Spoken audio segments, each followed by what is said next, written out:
आज 7 जनवरी सन 1982 हमें बड़ी खुशी है कि भारत के सुप्रसिद्ध युवा निर्देशक अभिनेता श्री रतन थेआम आज यहाँ पर हैं और आगे की बातचीत हम उनसे करेंगे। श्री रतन थेआम मणिपुर के हैं और मणिपुरी में वे काम कर रहे हैं और कुछ बड़ा रोचक प्रयोगात्मक कार्य कर रहे हैं। तो रतन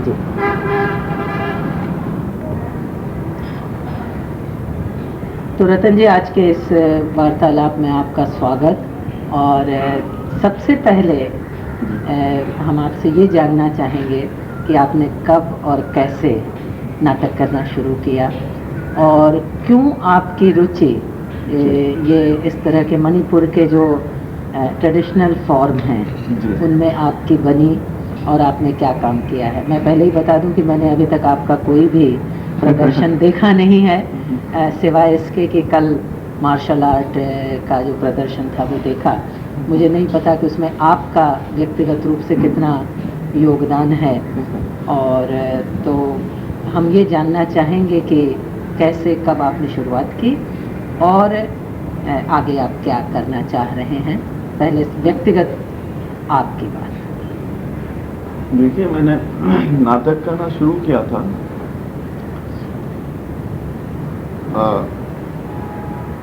वैसे तो मैं कहूँगा 65 जो है तब एमेच्योर थिएटर ग्रुप में ऐसे ही चले गए थे। वो कैसे चला गया था तो उम्र उस समय 20 साल रही होगी। हाँ, 65 में अभी कितनी हो गई? हाँ, 35 है, तो बस 20 साल करीब। उन दिनों मैं ये करता था। I was basically a writer, एक मतलब यंग राइटर होने की वजह से 1965 में मेरा पहला शॉर्ट स्टोरी पब्लिकेशन हुआ है। अच्छा, एक मिनट। तो मैं थोड़ा सा यंग जनरेशन में पॉपुलर हो गया और वो सारे मेरे दोस्त थे कहने लगे यार नाटक वाटक लिखो, हम नाटक करेंगे ये वो।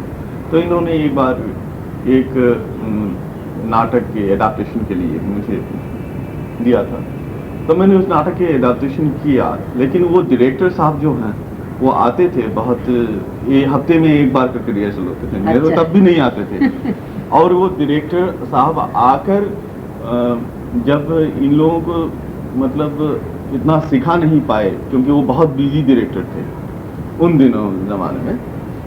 तो मैंने अब ये लोग कहने लगे यार तुम भी आ जाओ और जरा हम जो कर रहे हैं तुम अपने भी कुछ उसमें जोड़ना शुरू कर देना। मैं कहा ठीक है। मैं गया वहाँ अपने से, क्योंकि मैंने एडाप्टेशन किया है तो इसलिए मैं जानता हूँ थोड़ी कुछ, मतलब अपना इमेजिनेशन जो है स्टेज के बारे में नहीं उतना जितना कि इमेजिनेशन प्ले कर रहा है। किस रचना का एडेप्टेशन किया था? मैंने दामोदर के नवाब नंदिनी का किया था। दामोदर मणिपुरी ये उपन्यास है? मणिपुरी नहीं, हाँ। बंगाली। अच्छा, बंगाली है। उससे पहले मैं नाटक बहुत पढ़ता था क्योंकि लिटरेचर में मेरा शौक है, लेकिन इन लोगों का दिया हुआ जो नॉवेल है उससे मुझे करना था, इसलिए मैंने नवाब नंदिनी का किया था। उससे अच्छा भी स्क्रिप्ट अच्छा लगता है। तो वहाँ मैं एक दिन ये डायरेक्टर साहब आए तो उसके साथ डिस्कशन होने लगे। तो उन्होंने कहा तुम असिस्टेंट हो जाओ मेरा। मैंने कहा ठीक है, मैं असिस्टेंट हो जाता हूँ, आपको असिस्ट कर देता हूँ। करते करते करते ये हुआ कि कुछ एक रोल उसमें था तो वो उस रोल का वो कर ही नहीं पा रहे थे। तो मैंने कहा डायरेक्टर के एब्सेंस से इस तरह से करना है, उस तरह से करना है। और डायरेक्टर जिस दिन आए उस दिन मैंने दिखाया कि इस तरह से करने से अच्छा होगा, ये इनको बता दिए वो। तो आखिर में 3-4 बार बदलते गए वो कास्ट। इसके बाद जब शो होने के 2 दिन बाकी रह गए तब डायरेक्टर ने कहा अब कोई नहीं होगा, अब तुम करोगे ये रोल। मैंने कहा ये हो ही नहीं सकता क्योंकि मैंने कभी किया ही नहीं है। वैसे ये तो टिकट प्ले है, एक तो एमेच्योर ग्रुप के जैसे कॉलेजों में स्कूलों में हम करते रहे हैं, एक तो ठीक है, लेकिन टिकट शो में हम कैसे करेंगे? कहने लगे कोई बात नहीं, इसमें तुम कर देना, एक बार देख लेना। तो इन एक्ट्रेस जो थी वो बहुत ही कमर्शियल एक्ट्रेस थी। तो वो अपने आप को मतलब बहुत बहुत समझते समझती थी और उसने कहा नहीं उसके साथ हम नहीं करेंगे। तो मैंने कहा कि क्यों नहीं करोगे आप, तो आपको करना पड़ेगा क्योंकि मैं भी करने वाला हूँ। और सारे जो पूरे प्ले जो है मुझे याद था, पूरे हर कैरेक्टर के जितने डायलॉग्स थे, इवन मूव्स तक। तो मैंने कहा मैं तो कर लूंगा, आप आइए देखिए। तो उन दिनों प्रॉम्प्ट चलते थे, खूब प्रॉम्प्ट। तो मैं प्रॉम्प्ट करने वाला तो हूँ नहीं और सुनने वाला भी नहीं हूँ, क्योंकि मैं तो डरता था खूब। बाय हार्ट करके मैं चला गया स्टेज में, करता रहा। और बाद में इस एक्ट्रेस ने मुझे काफ़ी मतलब कहेंगे बहुत अच्छा किया है आपने, मैं मुझे ये नहीं था। तो रियलाइज भी हो गया मुझे कि मैं भी फिर कुछ कर सकता हूँ। अच्छा, बहरहाल एक और सवाल पूछने, कॉमर्शियल एक्ट्रेस की बात कही तो ये नाटक तो मणिपुरी में किया?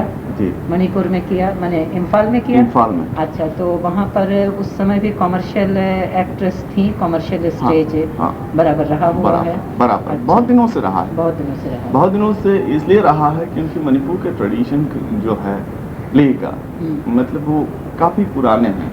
अच्छा, हम लोग ये मान जब करके चलते हैं कि इन सब अंचलों में विशेष कुछ होता नहीं रहा है, बड़े अफसोस की बात है। लेकिन हाँ, इसका असर इसलिए है, हाँ, शायद देखिए कलकत्ते जो हैं, कलकत्ते जितने भी मणिपुरी हुए हैं मतलब एल्डर जनरेशन के, वो कलकत्ते में पढ़ने के लिए आते थे। क्योंकि और कोई जगह नहीं है सिवाय कलकत्ता और Dhaka. Dhaka is also very popular, Sylhet जिसको कहते हैं। तो इसमें पढ़ने आते थे, तो इन लोगों को पता चलता था कि कौन क्या कर रहा है। जैसे हिंद चौधरी साहब, जैसे गिरीश साहब, ये सारे पता चलता रहता था। और सारे जो उन्होंने देखा है वो फिर मणिपुर में आकर करते थे। उससे पहले जो ट्रेडिशन है वो हमारे फोक ट्रेडिशन अलग रही हैं, वो अलग है। जैसे कि हमारे सुमांग लीला है वो अलग है, थिएटर का फोक ट्रेडिशन जो है वो अलग है। मोयरांग परबा है वो अलग है। तो उसके बाद ये ट्रेन जो है शेक्सपियरियन ट्रेन हम कहेंगे, जो शेक्सपियर को कितने तरह से पिया गया है नाटक के मामले में वैसे ही आए वहाँ। तो कमर्शियल एक्ट्रेस के इस तरह से डेवलपमेंट है। लेकिन इनका भी तो कोई कसूर नहीं है कि वो कहीं भी नहीं बैठ सकते थे एक साथ, क्योंकि एक ग्रुप में उसको पैसे मिलते थे कितने, अभी भी 50 रुपए मिलते हैं एक प्ले के लिए, तो जीना मुश्किल हो जाता है। तो दूसरे एक ग्रुप के लिए उस दिन हफ्ते में 2 बार उसके लिए काम किया, 2 हफ्ते में 2 बार उसके लिए काम किया, महीने में 400-500 रुपये कमा लेते हैं इस तरह से। और न तो हम दे सकते हैं, अभी तक हम दे नहीं पाए ना, तो उतना मेरे ख्याल से उनके ऊपर इल्ज़ाम लगाना मैं नहीं चाहता। वैसे लोग कहते हैं कमर्शियल एक्ट्रेस है, ठीक है एक्ट्रेस है, नहीं चलेगा काम, लेकिन चलाना भी पड़ता है जब। और बहुत ही पॉपुलर कमर्शियल एक्ट्रेस मणिपुर के को अभी जो कोरस रेपर्टरी है हमारे उसमें है। अच्छा। क्योंकि she belongs to the younger generation, she is very popular even in screen. तो ऐसा कोरस में आने के बाद मतलब वो नहीं चाहती कहीं वो चला जाए, क्योंकि ट्रेन जो है पूरा डिफरेंट हो गया है। और उस तरह से ढांचे जैसे मोल्ड होते जाते हैं, उस तरह से हमने किया है, तो ये लोग रहने लगे। अच्छा, हाँ, तो बात आपकी हो रही थी कि वहाँ वो पहला नाटक जो है इस तरह से किया, उस तरह से किया। लेकिन मैं पढ़ाई ज़्यादा करता था क्योंकि मैं लिखता था। I am very interested. I was also the joint editor of the most highly circulated standard journal of Manipur, Ritu. और लास्ट आने का भी हम जॉइंट एडिटर थे। तो रिटू में आने के बाद रिटू इज इंटेलेक्चुअल ऑर्गेनाइजेशन, तो वहाँ बहुत स्कॉलर्स वगैरह रहे हैं। तो उनके साथ करते करते ऐसा हुआ कि जितने वेस्टर्न प्लेस है, इंडियन क्लासिकल प्लेस है, बहुत ज़्यादा हम पढ़ने लगे। और मैंने सोचा कि यहाँ कोई फेस्टिवल नहीं हो रहा है इस तरह के प्ले की, तो मैंने सोचा इसका तो फेस्टिवल करना चाहिए। शॉर्ट प्ले के एक फेस्टिवल हो जाए, छोटे छोटे प्ले का, वेस्टर्न प्लेज, इंडियन प्लेज जितने भी हो। तो मैंने श्याम शर्मा से अप्रोच किया। श्याम शर्मा जो फिल्म के डायरेक्टर है, अभी भी आया है फिल्म फेस्टिवल में, उसके डायरेक्टर है इमागिनी थिएटर का, he is also from theatre. तो मैंने कहा कि आप कन्वेनर हो जाइए और जितना देखना है मैं देख लूँगा, कर लूँगा। कन्वेनर हो गया, वो आपने अप्रोच किया तो करीब 7 ग्रुप ने पार्टिसिपेट किया during it was during 69 70s 70 के पहले 69। तो तब 69 में हमने रियलाइज किया ग्रुप बाहर से आए नहीं, ग्रुप मणिपुर के, लेकिन उसके ट्रेन ऑफ थिएटर जो है पूरे बदल गए, एकदम बदल गए। मतलब जिस तरह से एक ढंग से थिएटर होता रहा है उसके बिल्कुल खिलाफ कुछ ग्रुप एकदम उभर के आ गए। कुछ स्पष्ट कर सकते हो कि कैसे, जैसे किस माने में फर्क थे वो? बिल्कुल कला क्षेत्र है मणिपुर के, जहाँ कान्हालाल कर रहे हैं, उसमें जिसको हम कहेंगे मॉडर्न अप्रोच के बारे में, from all the technical point of view, even from blocking devices, जितने हम मॉडर्न अप्रोच के बारे में कहते हैं उसका टच शामिल है वहाँ। हालांकि वो ट्रेडिशनल वाली सीन, ये वो करना, हटाना, फ्रॉम करना, ये सारे हट गए। मतलब कुछ नए तरीके से आदमी, और ख़ास तौर से the content and thematic content जो है पूरे प्ले के अप्रोच में, वो सीन भी बदल गए। तो उसमें से ये स्पष्ट हुआ कि अब हम थिएटर अच्छी तरह से कर रहे हैं, जितना हमने पढ़ा है उसके मुताबिक मैंने देखा है, and I gave a review, पूरा रिपोर्ट मैंने लिखा कि इसमें ये है, और मैं ही करता था सब, तो मैं ही क्रिटिक, मैं ही दौड़ने वाला। तो इसकी आलोचना ने भी, लोगों ने कुछ कहा नहीं कि तुम अपनी चीज की तारीफ कर रहे हो या आलोचना कर रहे हो? नहीं, मैंने तो अपना प्ले नहीं किया था। तो अच्छा। मेरा प्ले कोई प्ले नहीं, ऑर्गेनाइज खाली किया? हाँ, ऑर्गेनाइज किया था। अच्छा। क्योंकि मैं चाहता था, और अपना ग्रुप भी नहीं थे, मैं भी अपना मतलब लोग आते थे मेरे पास कि हमारे ग्रुप में एक बार आ जाइए, फेस्टिवल हो रहा है, हमारे ग्रुप में एक बार आ जाइए, तो चले जाते थे, बहुत डिमांड हो गए थे। तो उसके बाद मैंने रियलाइज किया कि जब तक ये नहीं होता, मुझे सारी बात जब तक क्लियर नहीं हो जाते हैं थिएटर के बारे में, तब तक मैं थिएटर नहीं करूँगा। और इसके लिए मैंने 1 साल पूरा मतलब थिएटर के ऊपर, टेक्निकल एस्पेक्ट के ऊपर भी स्टडी किया, और कुछ छोटे छोटे मतलब जगह पे जाकर, not as a director but as an actor, उनके साथ मतलब नई ढंग के एक्टिंग के बारे में, कुछ टेक्निकल स्टेज के टेक्निकल एस्पेक्ट के बारे में डिस्कस करना शुरू किया। उसके बाद मैं चला गया नेशनल स्कूल ऑफ ड्रामा, और नेशनल स्कूल ऑफ ड्रामा में पढ़ने से मुझे एक, बेसिकली मैं नहीं जानता था कि मैं एक डायरेक्टर हो जाऊंगा या अभी भी हुआ है क्या नहीं। एक थिएटर वर्कर भी मतलब होना, सिर्फ एम था एक थिएटर वर्कर में,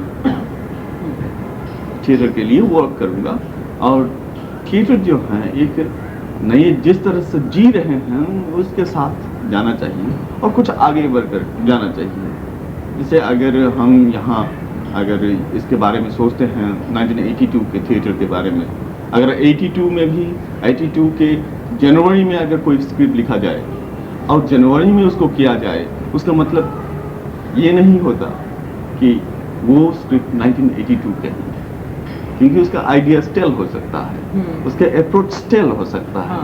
उसका सिर्फ उसमें ये रहेगा कि उस दिन में 1982 में प्रेजेंट किया था, उसका आइडिया बहुत पुराने हो जाएंगे अगर स्क्रिप्ट अच्छे नहीं होते। नहीं, और ये भी तो बहुत बार होता है कि स्क्रिप्ट लिखी पहले की हो, छपती है बाद में लोगों के सामने आती है बाद में, तो वो मानी तो जाती है 82 की स्क्रिप्ट, मगर वो हो सकता है 5 साल 7 साल 10 साल पहले की स्क्रिप्ट। इसलिए जब थिएटर के बारे में मैं सोचता हूँ अपने तरफ से, तो मैं हमेशा एक ऐसा ब्लर इमेजिनेशन, मतलब धुंधला सा कुछ दिखाई नहीं देता मुझे, लेकिन उसमें से एक इमेजिनेशन ये मिलता है कि if I sing then I have to sing for at least 25 years, more 25 years ahead, जैसे फ्यूचर के। जैसे कि अब मैं 1982 में हूँ, तो 2000 आफ्टर 2000 और आफ्टर दैट किस तरह के थिएटर होंगे,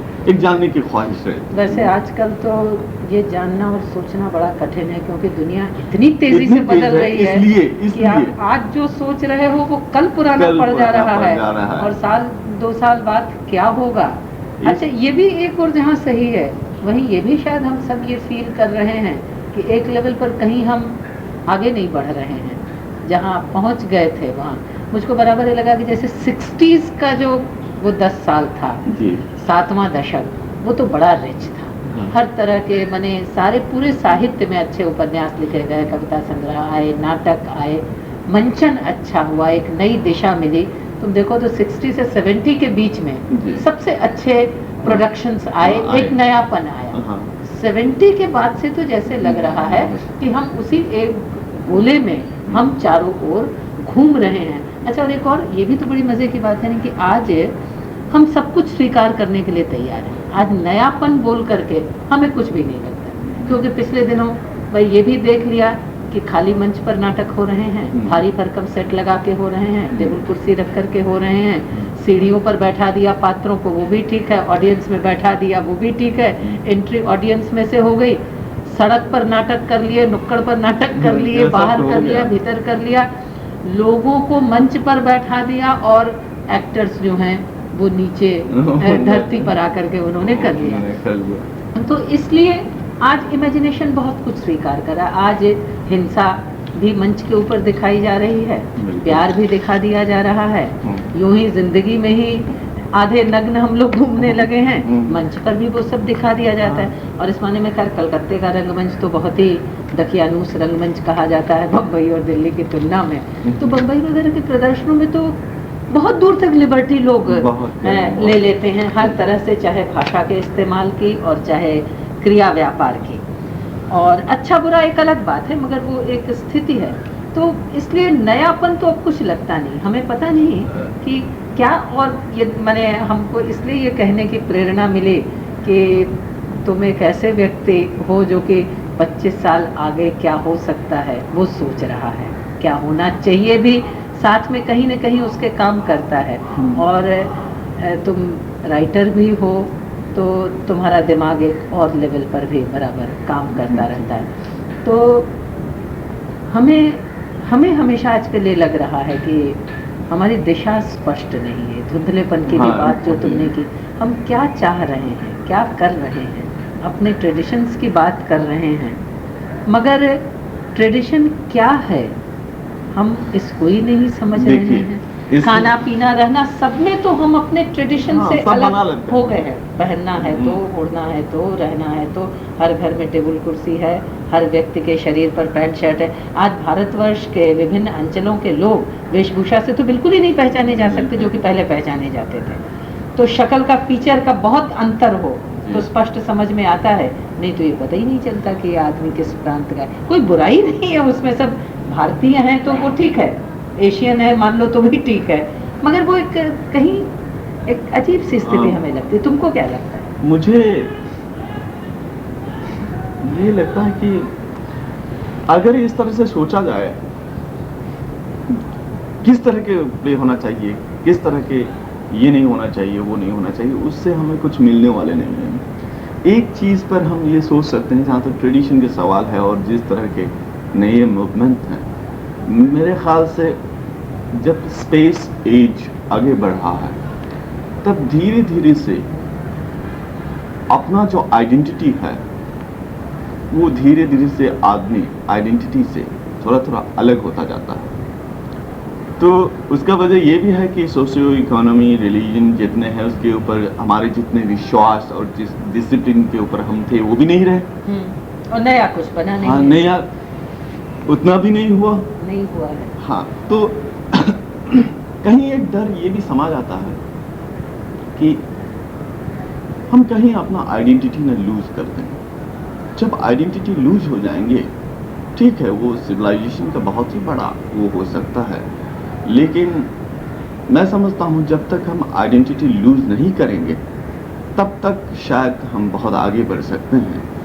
और इसलिए देखिए, एक पूरे नेशनल थिएटर जिसको हम बनाना चाहते हैं और जिसके बारे में हम बोलते हैं, ये करते हैं, सब करते हैं, उसमें एक ये आइडेंटिटी ऑफ इंडियन कल्चर और थिएटर जो है उससे सबसे पहले लाना और सारे चीज़ जो है वो उसको अलग करके उसको पहले आगे बढ़ाना, उसके बारे में मैं बहुत ज़्यादा सोचता हूँ। किस तरह से मतलब हमें देखकर हमारे पूरे जो मूवीज़ में परफॉर्मेंस हो रहा है उसको देखकर यूँ लोगों को पता चल जाए और लोगों को कि भाई ये इंडियन थिएटर है और इसमें बिल्कुल पूरे इंडिया एक जो हज़ारों साल से मतलब जिसकी ट्रेडिशन मतलब बहुत रिच है और जिसके लिए आदमी बाहर से आते रहे हैं और उसको परखे हैं और आकर चले गए, फिर आकर चले गए, इस तरह से कितने कई स्कॉलर्स बाहर से आकर कर रहे हैं। तो आज तो जो शहरों का मॉडर्न थिएटर जो हो रहा है उसकी तो कोई अपनी आइडेंटिटी है नहीं, रह नहीं गई है। वो तो बहुत कुछ वेस्ट में जो कुछ हो रहा है उसी के अनुसार हो रहा है। इसलिए मैं और इसीलिए मेरा प्रयत्न इसलिए है कि शायद देखिए ट्रेडिशन तो हम अपने खुद बनाते हैं। ट्रेडिशन जो है वो भी is like a folk thing. Folk में ये होता है कि मेरे ग्रैंडफादर ने मेरे पिताजी को जो भी कहे हों एक फोक स्टोरी उसने सुना दिया, उसी स्टोरी को मेरे फादर ने मुझे सुनाया। अलग अलग हटते गए लेकिन इंटरप्रिटेशन एक रहे, कंटेंट एक ही रहे, इंटरप्रिटेशन अलग अलग हो गए ना।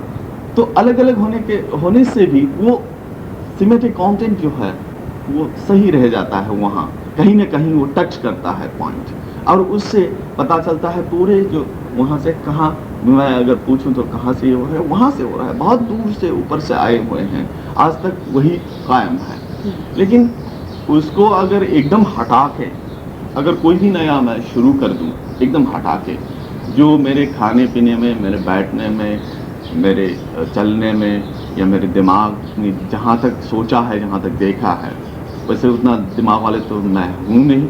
अब मैंने देखा जो है उसके ऊपर मैं सोचूंगा। जैसे कि मैं हेवन के बारे में, स्वर्ग के बारे में इमेजिनेशन नहीं कर सकता हूँ। फिल्मों की तरह दो तारे लगा दी वहाँ चिपका दी और आगे मतलब वो तो हेवन इमेजिनेशन उनके ठीक है, अच्छे हैं वो, अच्छे इमेजिनेशन है, लेकिन उस तरह से मैं सोच नहीं सकता। सिर्फ इसलिए सोच नहीं सकता कि एक तरफ से साइंस है, एक तरफ से अपना ट्रेडिशन, अपना पूरे कन्वेंशन जितने आ रहे हैं, उस तरह से दोनों के बीच हम फंस गए। एक तरह से साइंस आता है, रीजन के बारे में बात करता है और उस रीजन को भी करना बहुत ज़रूरी है। मॉडर्न थिएटर में without reason, without human reason कोई भी मॉडर्न थिएटर है ही नहीं। और इस तरफ एक तरफ से एक ट्रेडिशन है जो जहाँ से हम मतलब पैदाइश हमारे वहाँ से हैं और उस ट्रेडिशन इतने खूबसूरत हैं, ख़ास तौर से इंडिया में जिस तरह के कल्चरल ट्रेडिशन है वो तो मैं जहाँ भी मैंने देखा, जिससे भी बात की, इससे साफ मुझे इतना तो पता चलता है कि नहीं है दुनिया में, इतना रिच है हम। और उस ट्रेडिशन को अगर हम सामने रख कर नहीं चले और उसके साथ साथ ये मॉडर्न रीजन को भी नहीं जोड़ें तो मॉडर्न थिएटर का वो नहीं हो सकता। असल में नाटक के क्षेत्र में खास बात शायद ये हुई है कि बीच का चूँकि ट्रेडिशन की बीच की कड़ी एकदम लापता रही है। या तो ट्रेडिशन संस्कृत नाटकों वाला ट्रेडिशन था, वो तीसरी चौथी पांचवी शताब्दी तक आकर के करीब करीब समाप्त हो गया, और उसके बाद का करीब करीब ये 1200-1300 वर्ष जो 1200 वर्ष निकले हैं उसमें नाटक का ट्रेडिशन तो रहा नहीं, न लेखन के स्तर पर रह गया, न मंचन के स्तर पर रह गया। नया जो कुछ बना वो पाश्चात्य प्रभाव के फलस्वरूप आया, बहुत आया, और पाश्चात्य प्रभाव हमारी जिंदगी में हर ओर से इतना ज्यादा आया, हर क्षेत्र को उसने ऐसा आक्रांत किया कि जो कुछ भी हम पिछले 100 वर्षों में हम लोगों ने किया वो बहुत कुछ उधर से प्रभावित था। अब ये चेतना फिर जागृत हो रही है कि हम लोग बहुत भटक गए हैं और हम लोग पाश्चात्य प्रभाव में बहुत दूर तक चले गए हैं और हम लोगों को अपने रूट्स के पास हम लोगों को जरूर लौट करके आना चाहिए। अब रूट्स कहीं इतनी जड़ लग रही हैं आधुनिक आदमी को, क्योंकि वो रूट रह गई। रूट यदि बराबर विकसित होती चलती और जिंदगी के साथ जुड़ती चलती और उससे रूट से निकला हुआ पौधा फल और फूल बराबर हम लोगों को देता रहता है अरे दोष इसमें पौधे का नहीं है, दोष शायद हम लोगों का है, मगर परिस्थिति एक आज ऐसी है। नहीं, वो तो दोष किसी को देने से फर्क नहीं पड़ता। डेवलपमेंट होता जाता है, क्योंकि सिविलाइजेशन है, सभ्यता के विकास और मानव विकास जहाँ से शुरुआत है वहाँ से डेवलप होता चला है। ब्रेन अब ब्रेन कुछ लोगों के लिए तो मेरे ख्याल से अब कैरेक्टर नाटक में एक चरित्र को मतलब पोर्ट्रेट करना बहुत मुश्किल हो जाएगा कुछ दिन बाद। हाँ। इसलिए मुश्किल हो जाएगा कि देखिए एक आदमी दिन भर, एक आदमी स्टेज में आएगा, वो एक ये बन के एक लड़की है सपोज, तो वो दिन भर काम करती है कंप्यूटर मशीन के साथ, इसको हमें स्टेज में लाना है। अब साइकोलॉजिकल टेंशन के साथ ही उसको मतलब अपना ब्रीडिंग क्वालिटी जब इतना फर्क आ जाएगा चरित्र चित्रण में, ये नहीं होगा कि बाहर उस तरह से देखें, इस तरह से हुआ डायलॉग बोल दिया तो वो चल दिए और पूरे वो नहीं चलेगा। अब ये होगा कि कंप्यूटर मशीन के जितने ढक ढक ढक ढक ढक ढक ढक ढक ढक ढक चल रहे हैं और कैलकुलेटर के चल रहे हैं, नंबर उसके सामने आ रहे हैं, सारे आंखों के सामने हैं, तो पूरे अपना जो दिल के धड़कन है मतलब उसके साथ जोड़ा जाएगा उसको। बाद में ये होगा कि वो भी कंप्यूटर के साथ चल रहे हैं, because it's a challenge, always human being and computer is a challenge. तो उसको बहुत ढंग से सोचकर, मेरे ख्याल से एक डायरेक्टर को अगर एक रियलिस्टिक प्ले भी करना है, बहुत रियलिस्टिक प्ले अगर करना है, क्लासिक रियलिस्टिक करना है, तब तो बहुत मुश्किल हो जाएंगे कुछ दिन बाद। तुम्हारे कहने का ये मतलब कि हमारी जो आधुनिक जिंदगी जो बहुत कुछ मशीनी होती जा रही है जी, या जिस जिंदगी में हम सारा दिन कोई एक तरह का काम करते हैं और शाम को आकर के अभिनय एक बिल्कुल दूसरे तरह के रोल और दूसरी तरह की परिस्थिति में करना चाहते हैं, करना पड़ता है, तो उसको पोर्ट्रेट करना बहुत मुश्किल होगा।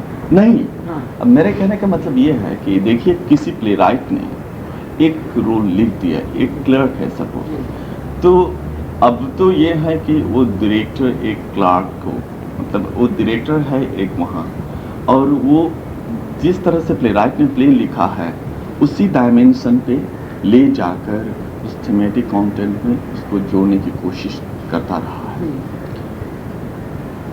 लेकिन अब डायरेक्टर को ये तो बहुत ही वो हो जाएगा, अब कॉम्प्लिकेटेड हो जाएगा, क्योंकि सिर्फ थीमेटिक कंटेंट के सिर्फ जो लिखा हुआ चीज़ है उसके ऊपर निर्भर पूरे सारे चीज़ अपने आप को निर्भर करना, मतलब out of the play right कर रहे हैं लोग, out of the play rights imagination.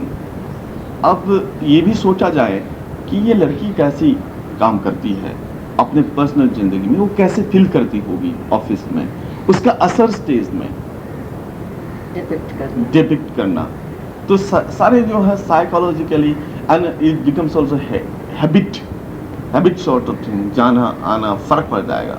मैंने देखा है लोगों को 1 साल काम करने के बाद और 1 साल काम करने से पहले उसका क्या थी और उसके बाद क्या हो गई है। नॉर्मली ढंग से देखा जाए तो वो कहीं नहीं बदला है, चाल चलन ठीक है अगर देखा जाए, लेकिन बहुत बदल गई वो अंदर से अंदर। तो इनर क्वालिटी ऑफ एक्टिंग जो है वो मशीन के जो युग में ज़्यादा टेंशन बढ़ाएगा, बहुत ज़्यादा टेंशन बढ़ाएगा, और उसमें मेरे ख्याल से बहुत ज़बरदस्त वर्क करना पड़ेगा। ऐसे वर्क नहीं चलेगा जो हम करते थे पहले और मैं करता हूँ आज तक। मैं कहूँगा उतना बदलाव मैं भी नहीं हूँ।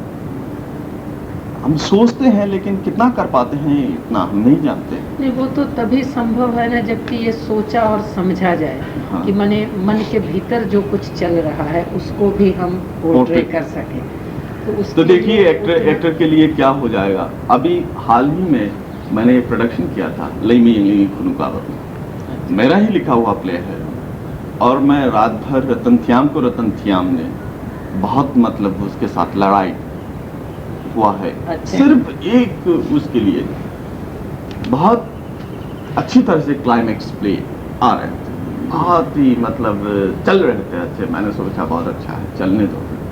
आखिर में आकर ये हुआ कि क्लाइमेक्स पहुंचते मैंने सोचा कि यहाँ तो पूरी विजुअलाइजेशन हो गई। ठीक है, विजुअल एस्पेक्ट में तो बहुत अच्छे काम हो रहे हैं, but about the inner aspect, inner quality of the play, लोग तो देखेंगे वाह वाह कहेंगे। अब वाह वाह कहेंगे, अब ये भी तो हमें पता है ना, ऑडियंस में भी वाह वाह कहने वाले बहुत है, बहुत अंदर से अंदर भी सोचते हैं। उनके लिए मैंने क्या किया, क्लाइमैक्स तक तो हमने उठाया प्ले को, अरे म्यूजिक इसको चला दिया, उसको चला दिया, ये करो वो करो, एक्टर्स को मतलब एक्शन इस तरह से, ये क्लाइमैक्स वो तो हम जानते हैं, ठीक है। वो करने के बाद कई रात मैंने सोचा इसके बारे में, तब मैंने अचानक प्ले को एकदम स्लो कर दिया। अच्छा। क्लाइमैक्स पहुंचने से कम सम मोमेंट पहले, एक थीमेटिक कंटेंट जब क्लाइमैक्स पहुंचता है उसके कुछ मोमेंट पहले मैंने प्ले को एकदम काट दिया एंटी क्लाइमैक्स में। अच्छा। और मैं देखना चाहा क्या रिएक्शन हुआ है ऑडियंस को, एंड और मैं देखना चाहा। अब मैं नाटक करता रहा हूँ सिर्फ ऑडियंस के वाह करने के लिए, तो भाई अब बहुत सारे इस्तेमाल हो रहे हैं, हम देख रहे हैं, मैं भी समझ रहा हूँ, मैं भी जानता हूँ। मैं जब गिमिक्स इस्तेमाल करता हूँ ये तो विजुअलाइज है, ऑडियंस वाह करेगा ही, मैं भी जानता हूँ, लेकिन अपने आप को तो मैं नहीं वो कर सकता ना। और कुछ ऑडियंस को मुझे पता है और अपने आप को भी मुझे जब पता है, अपने आप को धोखा देना तो बहुत मुश्किल हो जाता है। तब जाकर लड़ाई मेरे साथ, अपने आप से लड़ाई कई रात चले। उसके बाद मैंने एंटी क्लाइमैक्स की और सारे डायलॉग जितने लिखे थे क्लाइमैक्स में सब काट दिया मैंने, क्योंकि मैंने लिखा था सब काट दिया, इसका कोई जरूरी ही नहीं। अच्छे डायलॉग है, आर्काइव लैंग्वेज में लिखा है मैंने बहुत रिसर्च करने के बाद, और काट दिया मैंने। जस्ट नहीं चाहिए, अब जो चाहिए मुझे करना है। और स्लो इतना मतलब जैसे कि एक रिदम है तो रिदम वहाँ बर्स्ट करने जा रहे हैं, और बर्स्ट करने से पहले इतना स्लो मैंने कर दिया। और मैंने देखा कि असर उसका जबरदस्त हुआ होगा।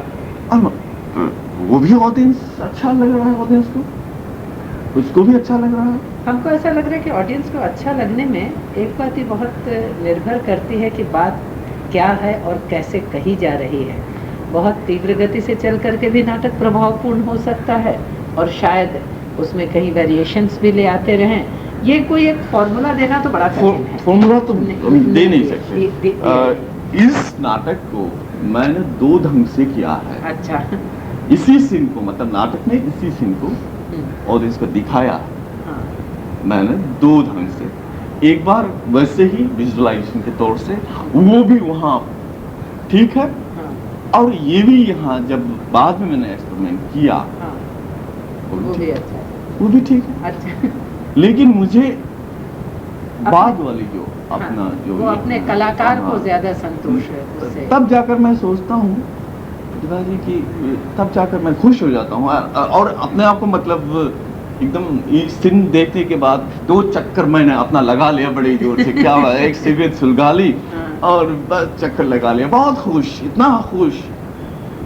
इस तरह के कई मतलब एक्सपेरिमेंटेशन का जहाँ तक सवाल है, ख्याल से यही हमारे फूड है और कुछ नहीं।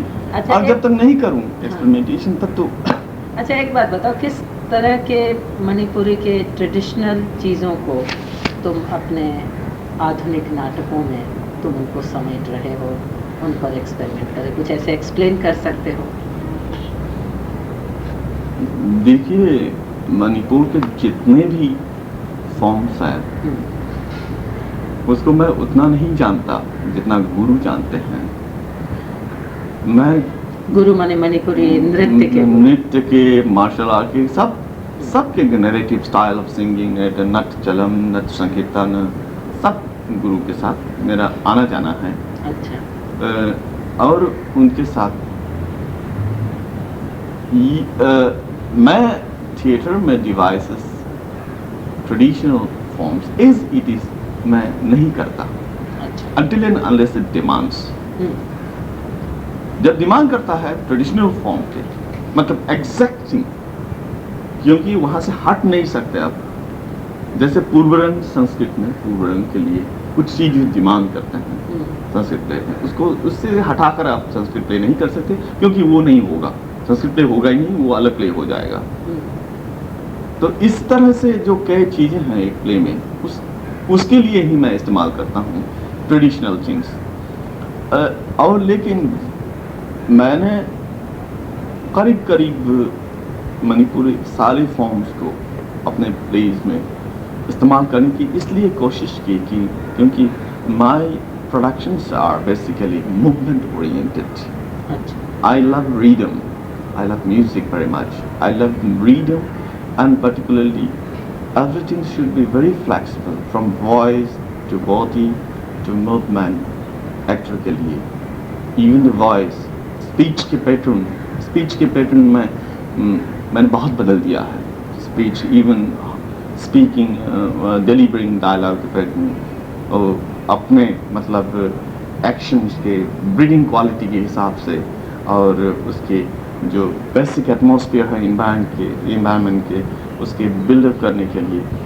जैसे आज आप अगर नाटक देखने आए यहाँ देखेंगे कि अप्रोच मेरा ऐसे भी रहे हैं कि बलराम आता है, बलराम चीखता है बहुत जोर से ज़बरदस्त, और मेरा इमेजिनेशन ये है बलराम एक सुपरनेचुरल पावर है जो कि दिखाया गया है भाषण में. सुपरनेचुरल पावर है जो कृष्ण के वो कॉन्ट्रास्ट में आ जाता है वहाँ कहीं न कहीं. और उसके वॉइस क्या ये ह्यूमन एक्टर क्या कर सकता है? नहीं, कुछ नहीं कर सकता. मैं तो ये समझता हूँ बलराम जब चीखता होगा पूरे वो कांपते होंगे. अच्छा, तो कैसे उसको उस क्वालिटी को कैसे लाया जाए? अब एक एक्टर तो नहीं कर सकता. वो एक्टर है, वो ह्यूमन बीइंग नहीं कर सकता. इसलिए इसमें मणिपुरी नृत्य संकीर्तन के एक वो है मेन, जो क्लाइमैक्स में ये लोग कहते हैं मेन, जहाँ और बहुत सारे कोरस एक साथ सिर्फ ये करता है, तो सिर्फ एक ही ट्यून में करता है. अच्छा. तो उस ट्यून से होता है कि एक आदमी लगता है कि एक आदमी कर रहा है, लेकिन उसमें पावर सब आदमी के पावर है. तो हर डायलॉग जब बोलता है बलराम तो मैं इसको जोड़ देता हूँ. अच्छा. जैसे कि उसने कहा ये इको भी नहीं है. It is not like saying that Duryodhana, ये इको भी नहीं है. I don't utilise that echo also. कैसे करते हो? तो मैं ये करता हूँ कि मान लो वो दुर्योधन ही पुकार रहा है. हाँ, दुर्योधन ही पुकार रहा है या तो, कोई और संबंध दुर्योधन अगर पुकार इज इलोंगेटेड. अच्छा. उसका जो है ये इको भी नहीं है, ना उसको बढ़ा रहा है स्पीच को, ना कुछ नहीं. My imagination is this supernatural power, you know, when he states a particular word in his delivery, so if he wants to stretch on that, then it has to be stretch, you know, in more particularly to give the supernatural voice. It should stage in such a point. It should raise by something, lifting up the quality.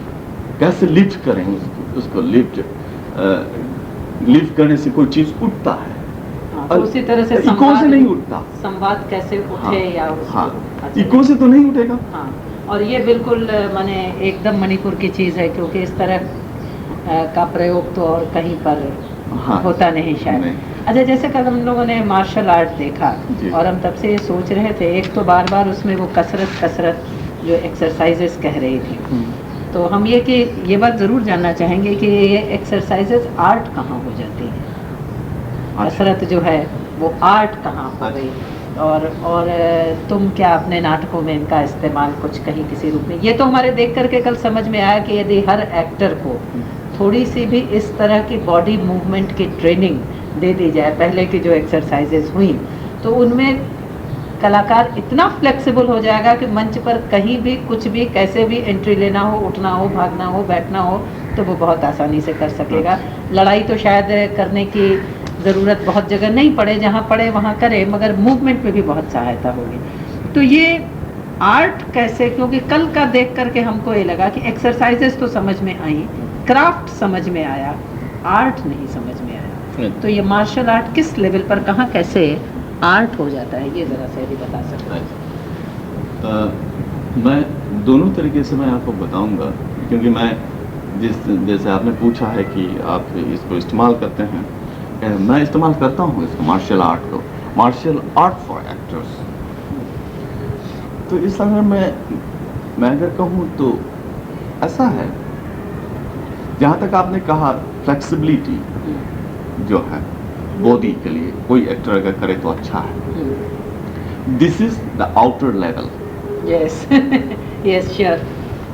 क्योंकि martial art में बहुत सारे चीज है। Martial art पहले से तो इसका ओरिजिनल थ्योरी ही मतलब इस स्पिरिचुअल अच्छा लेवल पर है। अच्छा जी। तो यहाँ very strange. Very strange and it is, यहाँ कोई आदमी मतलब ठीक है, ये तो परफॉर्मेंस लेवल पर हो रहा है। यहाँ सबसे पहले चीज उसको, एक मार्शल आर्टिस्ट को जो गेन करना है वो है spiritual touch quality, like a no actor, you know, when he thinks about monomane and yugen, वो जब सोचते हैं तो यहाँ भी ऐसे हैं कि जब तक उस स्पिरिचुअल डेप्थ को उसको पता नहीं हो और उसके लिए जब तक कंसंट्रेशन नहीं हो, मार्शल आर्ट जो है वो परफॉर्मिंग आर्ट बनकर रह जाता है। और परफॉर्मिंग आर्ट और मार्शल आर्ट में फर्क है। I utilise martial art is the inspiration of this spiritual quality, both for flexibility in body and mind of the actor. क्योंकि अब देखिए, अगर लड़ाई भी लड़ रहे हैं एक दूसरे के, मैं ये चाहूंगा मेरे एक्टर वो एक एक मोमेंट को वो जाने अपना स्टेज में, एक एक मोमेंट जो है, मोमेंट को हजार भाग करके भी उस मोमेंट को अगर वो पकड़ के रहें कि अब इस मोमेंट पे ये मेरा ये है, इस मोमेंट पे, इस मोमेंट पे, इस मोमेंट पे। तो मार्शल आर्ट में यही है कि अगर एक मोमेंट भी मिस हो गया तो वहां मर जाएगा वो। तो इसके लिए पूरे कंसंट्रेशन, कंसंट्रेशन बहुत जबरदस्त जरूरी है। स्पिरिचुअलिटी कहाँ आई? हाँ, स्पिरिचुअलिटी यहाँ है कि यहाँ ना डिफेंस ना अटैक के बारे में कुछ नहीं। It is just to control energy. Energy कैसे कंट्रोल करेंगे, पावर कैसे कंट्रोल करेंगे। देखिए, मिसाल तौर से देखिए, दुनिया में अब देखिए, even this Indian kings, Indian rulers और all the rulers in through the world, बहुत अच्छे पॉलिटिशियन, बहुत अच्छे महाराजा महाराजा एम्पायर जितने हैं, वो सबसे बड़ा अच्छा फाइटर रहा है। क्योंकि इसमें वो पावर की यूटिलाइजेशन और गॉड के ऊपर, मतलब एक जो सुपरनेचुरल पावर है उसके ऊपर भरोसा रख के, जिस तरह से मार्शल आर्ट की ट्रेनिंग उसको दिया गया है उसके गुरु ने। कलारी पायत में आप जाइए, वो उसमें त्रिबांधम है, वहाँ भी आप देखेंगे, वहाँ आप देखेंगे कलारी में नाग देवता है, यहाँ भी नाग देवता है। वहाँ देखिए ये क्यों है, सिर्फ कि नाग देवता सिर्फ क्रिएटर, एक तो क्रिएटर के सिंबलाइज करता है मैथेस के लिए, सिर्फ वो ही नहीं है, यही एक चीज है जहाँ से हजारों मतलब मैप्स आप ले सकते हैं। क्योंकि पूरी दुनिया में जितनी भी चीज है उसके एक एक शेप है, बड़े जो 10 शेप होंगे। अच्छा। लेकिन स्नेक का कोई लिमिटेशन नहीं है, और वो भी एस्थेटिक के साथ। अगर माइकल एंजेलो ने अगर पेंटिंग किया है पूरे ह्यूमन एनाटॉमी के ऊपर, तो जितना भी किया है उससे कहीं ज़्यादा बढ़कर सांप के मतलब मूवमेंट्स जो हैं बहुत ज़्यादा बढ़कर हैं। ये एक तो देखिए स्पीड, कहीं कहीं लगता है कि उड़ रहा है, और एक तो बहुत स्लो है। देखिए पावर जो है, एनर्जेटिक कंट्रोल उसके सांप में बहुत ज़बरदस्त है। तो इसके जितने शेप्स वो बनाता है, कभी वो ऐसा रहता है यूं करके, कभी ये करके, कभी वो करके वो रहता है, तो हजारों जितने हैं, तो उसको लेकर उसी के ऊपर पूरे जो कंसंट्रेशन लगाए रहता है। और रिकॉर्डिंग कंटिन्यूड सांप के बारे में और स्पिरिचुअलिज्म के बारे में। स्पिरिचुअल डेप्थ का मतलब ही मेरे ख्याल से अपने आप कंसंट्रेट करना है। एक आदमी अगर दिन में अगर वो 1 घंटा बगैर कहे कुछ कहे एक चीज के ऊपर जहाँ से वो शक्ति मिलता है, उसको लगता है कि शक्ति में उसके विश्वास रखकर अगर कोई बॉल को भी देखे, कोई भी चीज को देखकर वो कंसंट्रेट करता रहा तो जरूर न जरूर कोई शेप देगा वो अपने लिए वहां से। जैसे कि हम सूर्य के स्नान में जाते हैं, सूर्य को देखते हैं तो just get energy. It is kind of spiritual concentration जहाँ से हम सोर्स ऑफ एनर्जी हैं। तो एनर्जेटिक वो जो जितने स्प्रे हमें मिलते हैं, इस स्प्रेइंग हमारे ऊपर बिखेर देते हैं उसके एसेंस, उस एसेंस को अपने आप महसूस करना जो है वो स्पिरिचुअल डेप्थ है। And it can be only done with powerful concentration. और उस कंसंट्रेशन के लिए क्या चाहिए? Flexibility of body and mind चाहिए। और उस फ्लेक्सिबिलिटी के जब बॉडी एंड माइंड हो जाता है, बॉडी एंड माइंड में बॉडी का जहाँ तक सवाल है आपने कह दिया कि फ्लेक्सिबिलिटी आना चाहिए, माइंड का भी वही कंट्रोल होना चाहिए बॉडी के ऊपर। अब जब माइंड बॉडी को कंट्रोल करेगा, अब देखिए माइंड जब बॉडी को कंट्रोल करेगा तभी नहीं एक्टर बनेगा वो, न तो तभी कुछ आदमी बनेगा।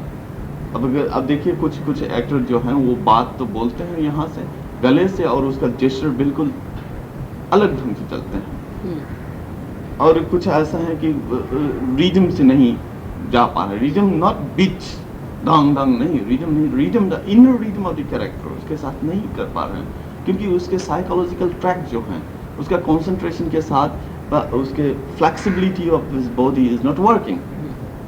तो इसलिए मेरे ख्याल से जरूरी हो जाता है। अच्छा, तो अपने दल के जो तुम्हारे एक्टर्स हैं उनको तुम शुरू में कुछ दिन ट्रेनिंग इन सब की देते हो? जी जी। और मैं नहीं देता हूँ, मैं कौन होता हूँ देने वाला? पहले तो मैं गुरु बुलाता हूँ। अच्छा। उनसे मतलब लेता हूँ जो मुझे चाहिए, मैं देखता हूँ क्या लेना है। ये being a modern theatre worker, I only choose those portions, not the entire thing. Only those portions which are really applicable for actors. नहीं, एक चीज़ तो इसमें क्या इन जनरल एक्टर्स की ट्रेनिंग करवाते हो या किसी नाटक के लिए जिस तरह के कोई ख़ास तरह के मूवमेंट या ख़ास तरह के प्रयोग की ज़रूरत होती है उसमें करवाते हो? नहीं, पहले तो बेसिकली कुछ मूवमेंट्स मैं करवाता हूँ, वो है नट चलोम। अच्छा। चलोम के ट्रेडिशन आज देखेंगे आप। अच्छा। और मार्शल आर्ट के कुछ मूवमेंट्स, ये बहुत ज़रूरी है। अच्छा, लड़के लोग उत्साह से इसमें भाग लेते हैं, करते हैं, बिल्कुल। क्योंकि हमको ये एक चीज़ बहुत महसूस हो रही है और हम लोग जो कुछ कलकत्ता में कर रहे हैं जी। उसमें बार बार ये लग रहा है, और तुम सच पूछो तो हमारे सामने आज बहुत से प्रश्न खड़े रहते हैं और ये लगता है कि ईमानदारी की बात यह है कि एक्टर्स जो हम लोगों के पास आ रहे हैं उनको कोई तरह की ट्रेनिंग हम लोग नहीं दे रहे हैं। जो जितना कर सकता है कर लेता है। एक नाटक के दौरान जब हम किसी कैरेक्टर को कुछ सिखाते हैं तो वो एक्टर को हम नहीं सिखा रहे हैं। वो कैरेक्टर तैयार करने के लिए खास तरह से बोलना, चलना, फिरना जो भी ज़रूरी है हम उतना ही भर सिखा पाते हैं। मगर एक चाहे आवाज़ थ्रो करना हो, चाहे मंच पर खड़े होना हो, चाहे बॉडी को रिलैक्स करना हो, तो ये जो जनरल क्वालिटीज़ हैं इनको हम लोग विकसित करने का कोई मौका नहीं देते। हम तुम्हें अपनी बात बताएं, हम लोगों ने भी कभी नहीं सीखा। जन्मजात जो था वो था। अब कुछ चीज़ें जो कमियां थी वो रह गई। लोग कहते थे कि स्टिफनेस है, मेरे लिए हमेशा लोग कहते थे आपकी बॉडी में स्टिफनेस है। यूँ ही थोड़े से स्टिफ तो हम हर तरह से हैं ही। तो अब किसी ने भी हमको कभी ये नहीं बताया, समझाया कि क्या करने से बॉडी की स्टिफनेस जो है या मुंह के चारों ओर की स्टिफनेस जो है वो कम हो सकती है। तो ये तो हमको बहुत बार लगता है कि अच्छे थिएटर के लिए ये बहुत ज़रूरी है कि कुछ बेसिक ट्रेनिंग हर कलाकारों के हो, उसके बाद फिर पर्टिकुलर रोल के लिए ट्रेनिंग हो। तो हमको ये सुनकर के बहुत अच्छा लगा कि तुम अपने लड़कों के लिए ऐसी व्यवस्था करते हो कि बेसिक ट्रेनिंग कुछ वो ज़रूर। हाँ, ये ऐसी बात है कि पहले तो मैं समझता हूँ सबसे बहुत ही इजी क्वेश्चन, इजी ये है मामला है लेकिन वो इजी नहीं है, इतना भी टफ है कुछ मामले में। जैसे कि वेट शिफ्टिंग, अपने वेट को किस तरह से शिफ्ट करना है। पूरा एक एक्टर के बॉडी, एक्टर अगर बॉडी का कोई एक सेंट्रल एनर्जेटिक पावर को नहीं समझे, जहां से वो एनर्जी थ्रो कर रहा है पूरे बॉडी के हाथ में, अंगों में, जितने आंख में, एक सोर्स जो है, main source, central energetic power के सोर्स जो है, उसको वो नहीं जाने, तो क्या होता है, तो कुछ प्लेस के लिए वो बढ़ सकता है, वहां वाह कर दिया ऑडियंस ने, तो कुछ कैरेक्टर में नहीं चल रहा है। ये मैंने देखा, अपने एक्टर्स में मैंने देखा। और जिसलिए सिर्फ वेव शिफ्टिंग के लिए एनर्जेटिक उस सोर्स को डाइवर्ट कैसे करेंगे, इसका एक्सरसाइज कैसे होगा, और ये कहाँ है। अच्छा, तुमने तो मॉडर्न दृष्टि से नेशनल स्कूल में ट्रेनिंग ली, पूरे 3 साल वहाँ रहे हैं, पूरा कोर्स किया वहाँ का, और ये तो बड़े अपने परंपरागत काम है जो कि नाम तो मुझे नहीं याद, जो मणिपुर के हैं जी। तो इन दोनों में कहीं तुमको समानता दिखती है, सामंजस्य दिखता है, ये समझ में आता है कि मॉडर्न दृष्टि से जो कुछ हमको बताया जा रहा है वो ट्रेडिशनल ढंग में शायद उससे अधिक कहीं गहराई से है। कंसंट्रेशन की बात हम वहाँ भी करते हैं, हाँ। मगर कंसंट्रेशन को शायद स्पिरिचुअलिज्म के लेवल तक ले जाने के बाद मॉडर्न उसमें नहीं सोचते, वो हम ट्रेडिशनल इसमें सोचते हैं। तो चूंकि तुमको दोनों की जानकारी है, इसलिए हम ये जानना चाहेंगे कि कहीं इसमें विरोध दिखता है, या कहीं दोनों कॉम्प्लीमेंट्री दिखते हैं, या कहीं उस दृष्टि को हम इसके भीतर समेट ले सकते हैं, या उन दोनों को कंबाइन कर सकते हैं। हमको ऐसा लग रहा है कंबाइन तो तुमने कर रखी है, क्योंकि आधुनिक दृष्टि से सब चीज़ों को समझते हुए तुम यदि उनका उपयोग कर रहे हो तो निश्चित रूप से तुमने उसको समझा है। तुमको क्या लगता है? मैं दोनों को, मतलब दोनों ढंग से ऐसा है। एक, मैं आपसे एक मिसाल दूंगा। मैंने एक राग के बारे में सोचा और ढूंढा, क्या इस प्ले के लिए एक राग मुझे चाहिए, और मैं जितना राग जानता हूँ या सुना है उसमें लगता है ये नहीं आएंगे। गुरु बुलाए और गुरु कहने लगे ये उसके लिए नहीं, बिल्कुल ये सब नहीं चलेगा, ये मंडप में, संकीर्तन के मंडप में तभी होगा जब श्लोक पढ़ेंगे, पढ़ा जाएगा, और जब इसको इस तरह से, इस ढंग से तभी होगा, नहीं तो हमारे जो गर्दन है कट जाएगी। और ये लोग कहेंगे कि इसको किसने दिया है, और तुम बताओगे इसको मैंने दिया है, तो मैं कहीं का नहीं रहूँगा, ये सब नहीं हो सकता। और ये तो राधन के कृष्ण के साथ उसमें बिहार में जो जाती है तब भी ये होते हैं, और उसमें कुंज में निकुंज में जाते हैं तब ये होते हैं, तब वो सारे के सारे, मतलब ट्रेडिशन के बारे में एक तरफ ये। अच्छा, वो नहीं मानेंगे, नहीं, बिल्कुल नहीं, नहीं रतन नहीं, तुम बहुत अच्छे लड़के हो, ठीक है, नहीं ये सब नहीं करना। अच्छा, दूसरे तरफ मैं हूँ जो एक ढंग से सोच रहा हूँ। एक पहले ट्यून के बारे में मैंने सोचा, ये ट्यून कैसे है, क्या है ये ट्यून है, क्या देता है। मैं एक मॉडर्न आदमी हूँ, मुझे ये ट्यून क्या देता है, ये राग का ट्यून, नॉट द राग है, वो राग बारिश हो सकता है, मुझे उससे कोई जरूरी नहीं है, कोई मतलब नहीं है। लेकिन उस राग क्या इमेजिनेटिव पॉइंट ऑफ व्यू मुझे क्रिएट करता है एक मॉडर्न आदमी के लिए। मैं सुनता हूँ उस राग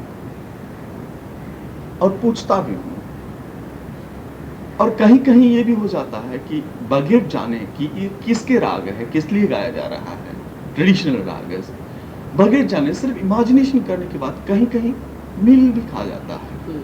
बहुत सुनने के बाद, बहुत बार सुनने के बाद मैंने गुरु को पूछा, अगर ये इसके लिए है, कहने लगे हाँ इसके लिए है, लेकिन वो बहुत दूर में है। हाँ इसके लिए वो डायरेक्टली नहीं कहेगा, इसलिए कि उसका पूरा स्टोरी अलग है। My story of imagination is another thing. His story is a story, traditional story. कि जब राधा निकुंज में आए थे, या ट्रिपल अद्धाकता के लिए, उसके लिए उसके स्टोरी बना हुआ है। और मेरा स्टोरी इमेजिनेटिव स्टोरी है। यहाँ कोई भी मतलब प्रेम में कुछ भी, कोई भी आदमी जा रहा है, उसके लिए ये गाया जा रहा है, उसके उसका मूड ऐसा है लेकिन कहीं ना कहीं जाकर उसका readme quality so far the aesthetic sense is concerned is always same for a modern person also for the same person also.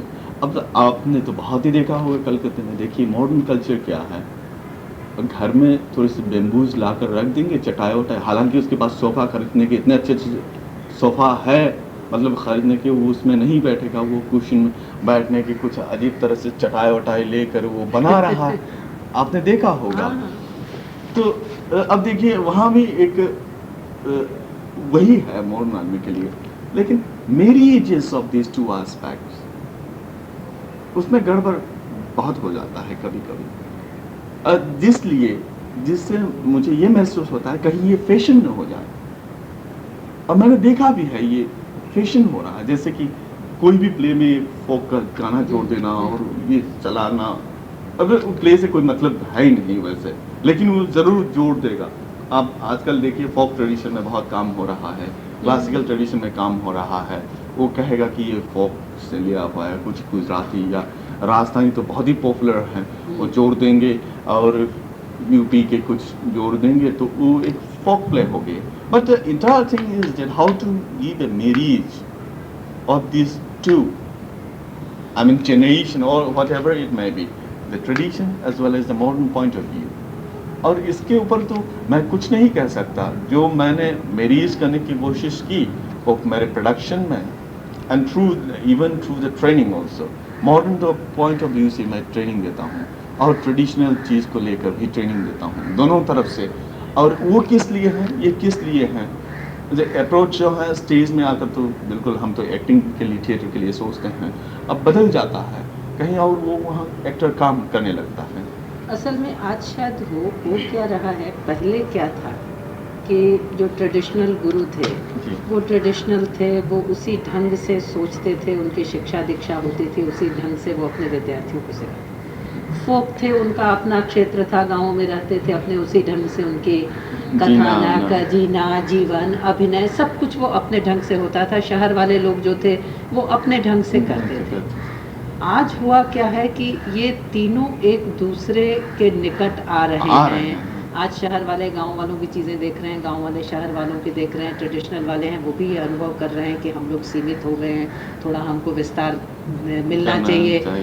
और शहर वाले ये सोच रहे हैं कि हम लोग बहुत बाहर दूर भागे जा रहे हैं, अपने पास अपने घर में जो कुछ है उसको हम देख संभाल सहेज नहीं रहे हैं। तो इससे जहाँ हमको ऐसा लगता है कि जहाँ एक ये अच्छी बात हुई है कि कम से कम हम अपने चारों ओर देख रहे हैं और अपनी चीज़ों को लेने का प्रयत्न कर रहे हैं, वहीं कहीं ये परेशानी भी आ रही है कि कोई एक फॉर्म आज ठीक नहीं रहा है। ट्रेडिशनल वाला तो रह जा रहा है क्योंकि वो बहुत रिजिड है, वो हमारी तुम्हारी बात जल्दी से सुनने के लिए राजी नहीं है, उनकी जिद बुरी तो लगती है मगर वो जिद ही शायद उनके उस फॉर्म को जीवित रखती है। शास्त्र जब जिससे हमें आज तक मतलब मिल जाता है, शास्त्र जब तक रूढ़ नहीं हो तब तक वो शास्त्र नहीं हुआ, और वो रूढ़ होकर के ही वो अपने ओरिजिनल रूप को बहुत दूर तक बनाए। तो 10-5% अंतर तो उसमें भी आता रहता है समय के अनुसार, मगर फिर भी मूलतः उसका रूप वही रहता है। मगर ये शहरी और फोक का ये जो माने गड्ढ जो आजकल हो रहा है, अब ये आगे चल कर के क्या रूप लेगा कहना बड़ा कठिन है। जैसे बंगाल की यात्रा, शुरुआत इसके बिल्कुल फोक थिएटर के रूप में हुई। अब आज तुम यदि यात्रा देखो तो नहीं, कॉमर्शियल की खाली बात नहीं है, यात्रा जो है वो रूरल अर्बन थिएटर हम ये कह सकते हैं, माने बड़ा अटपटी, क्योंकि वो हर माने में आज तुम यात्रा का प्रोडक्शन देखो तो किसी भी शहर में जो प्रोडक्शन होता है उसके ही अनुसार आज वो प्रोडक्शन होने लगा है। उसी तरह से दृश्य बदले जाएंगे, लाइट का इस्तेमाल होगा, माइक का इस्तेमाल होगा, मंच पर किया जाता है नामजद, क्योंकि अभी कुछ चीज़ें हैं उसमें। बेसिक सिंगिंग जो है वो है, उसकी जो अप्रोच सारी नाट्य लेखन और अभिनय के वो गांव वालों के लिए है, मगर बाकी का स्ट्रक्चर सारा जो है वो मॉडर्न। आज उत्पल दत्त यात्रा इतनी लिखते हैं और उसको प्रोड्यूस करते हैं, तो हम तो एक दिन बिना यूं ही चले गए थे, एक यात्रा बड़ी फेमस उनकी झड़ यात्रा जो थी वो देखने के लिए। तो हमको ये पहले पता भी नहीं था कि उत्पल की लिखी हुई है, मगर वो स्टेज के ऊपर ग्रुपिंग देख करके हमको खट से लगा कि ये तो उत्पल का प्रोडक्शन है। वो पीट करा करके ऑर्केस्ट्रा पिट में उन्होंने अपने एक्टर्स को बैठा रखा था और वैसा के वैसा उनके किसी उसमें बैरिकेड वगैरह में किसी में कर रखा था। मैंने कहा तो उत्पल का डायरेक्शन लग रहा है और वो उत्पल का प्रोडक्शन था। तो अब तो यात्रा वो बहुत कुछ माने शहरों में आ करके अब जब यात्रा करने लगे तो अब वो उनका फोक थिएटर मगर अलग है। वो एक्चुअली यदि हम फोक थिएटर अब देखना चाहते हो बंगाल का तो यात्रा देखने से हमारा काम नहीं चले, हमको कुछ और देखना। एक और चीज़ ये जो हुई है कि मैंने एक्टर्स लोग भी जो हैं अब ये पढ़े लिखे एक्टर्स लोग जब यात्रा करना चाहते हैं या एक अभिजात्य वर्ग वाले, भाई आज तुम सच पूछो तो प्रोफेशनल, कॉमर्शियल, एमेचर ये सब बड़ा एक दूसरे में मिल गया। एक लेवल पर तुम एमेचर ग्रुप में काम कर रहे हो, एक लेवल पर तुम प्रोफेशनल ग्रुप में काम कर रहे हो, जरूरत पड़ने पर कॉमर्शियल थिएटर में भी काम करे। बंगाल में तो बहुत हो रहा है। यहाँ आज काफ़ी एक्टर्स बंगला रंगमंच के ऐसे हैं जो कि वक्त बीच बीच में बराबर कॉमर्शियल थिएटर में भी काम कर रहे हैं और सोटू से एमेचर थिएटर में भी काम कर रहे हैं। भाई ये सारे ग्रुप अभी भी अपने आप को बेसिकली तो एमेचर ही बोलते हैं, चाहे बहुरूपी हो, चाहे पीएलटी हो, चाहे शेखर चैटर्जी का ग्रुप हो, थिएटर यूनिट हो, चाहे थिएटर वर्कशॉप हो। और इनमें से काफ़ी लोग जो हैं वो प्रोफेशनल थिएटर पर भी, अब तृप्ति मित्रा है, वर्षों उन्होंने प्रोफेशनल थिएटर पर काम किया, वर्षों किया, सेतु में किया, उसके बाद भी कई नाटकों में किया, तरुण रॉय ने किया, देवराज ने किया, अजितेश ने किया और भी कई लोग हैं जो कि बराबर कर रहे हैं। अब इन लोगों के जाने के कारण क्या हुआ है कि कुछ अंतर तो थोड़ा सा आया है। वो सारी कॉमर्शियल अप्रोच होते हुए भी, बेसिक इकोनॉमिक्स कॉमर्शियल होते हुए भी एक्टिंग और प्रोडक्शन और उसमें थोड़ा बहुत तो अंतर जो है सो आता है। तो ये आज एक विचित्र सी स्थिति बनी है। आज वो स्ट्रेट लाइन जो बहुत क्लियर कंपार्टमेंट्स थे कि भाई कॉमर्शियल है, एमेचर है। आज एमेचर से हम प्रोफेशनल प्रोफिशिएंसी की आशा करते हैं। एमेचर आर्टिस्ट जो है वो एमेचरिश यदि करता है तो आज हम उसको खड़े नहीं रहने देना चाहते। वो बहुत ही बच्चों के स्तर पर एक्सक्यूज्ड है, बहुत ही छोटे शहरों में। बड़े शहरों में तो आज एक एमेचर ग्रुप एमेचरिश प्रोडक्शन करे, प्रोफेशनल टच के साथ में प्रोफेशनल टच चाहिए तो एक बड़ी मजे का, अच्छा प्रोफिशिएंसी चाहिए प्रोफेशनल, और हम ये भी चाहते हैं कि हम आत्मनिर्भर हों, प्ले को सक्सेस कॉमर्शियल भी मिले। एट द सेम टाइम नाटक का चयन और अभिनय वो सब हमारा एमेचर लेवल वाला हो, एक्सपेरिमेंटल हो।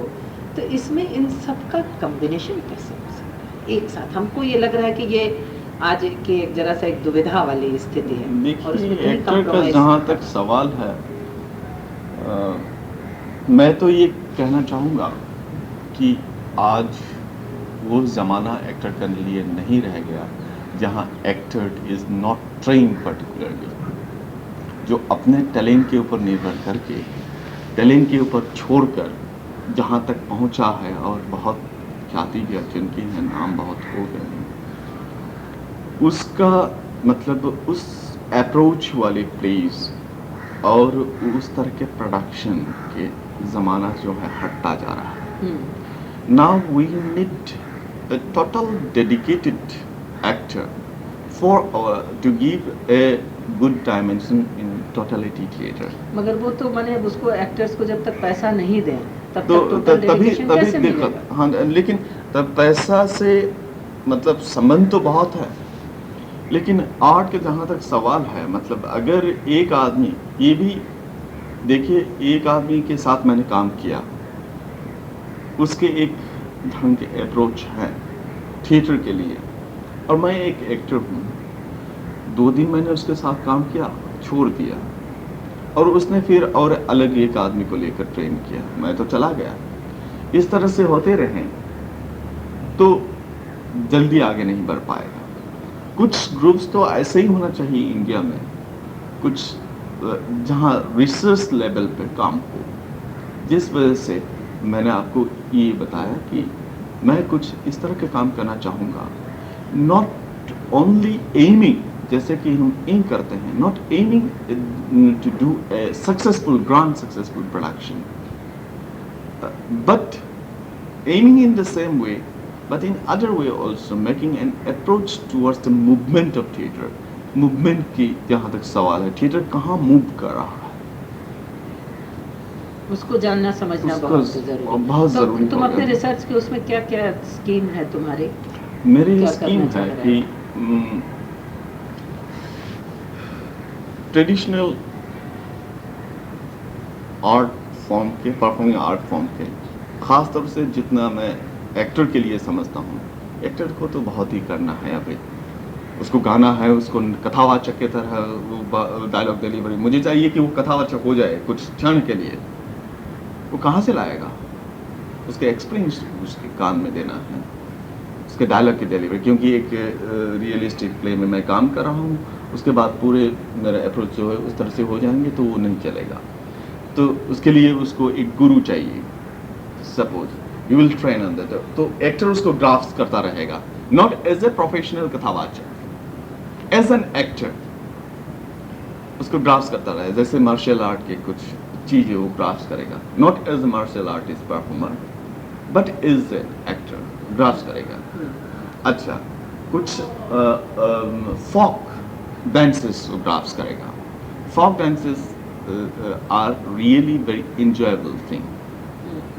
एक्टर जो है मेरे ख्याल से अगर वो अगर कुछ भी एक्सरसाइज नहीं करें, अगर कुछ ट्राइबल फॉक डांस को वो एक्सरसाइज के तौर से हम उसको बगैर कहें कि यार नाचो, तुम सिर्फ नाचो, उसमें वो मतलब एंजॉय भी करेगा और उसको पता भी चलेगा बाद में कि कितना स्ट्रेन के साथ। देखिए, पहाड़ के चोटी पर उठकर नाचना, पत्थर के ऊपर नाचना और उसके साथ हेवी मेकअप, हेवी कॉस्ट्यूम्स के साथ नाचना बहुत कठिन काम है।